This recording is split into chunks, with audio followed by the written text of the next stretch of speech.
तुम्ही शाहीर द्या निवंत बसू नका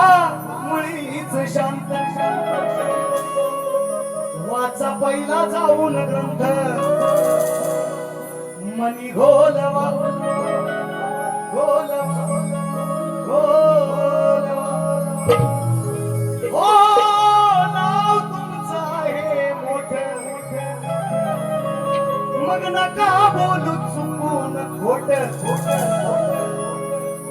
तुमची आमची नेहमीच भेट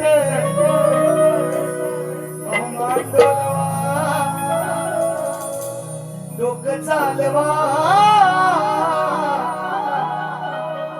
डोकं चालवा डोकं चालवा हो शाहीर असं डोकं चालवा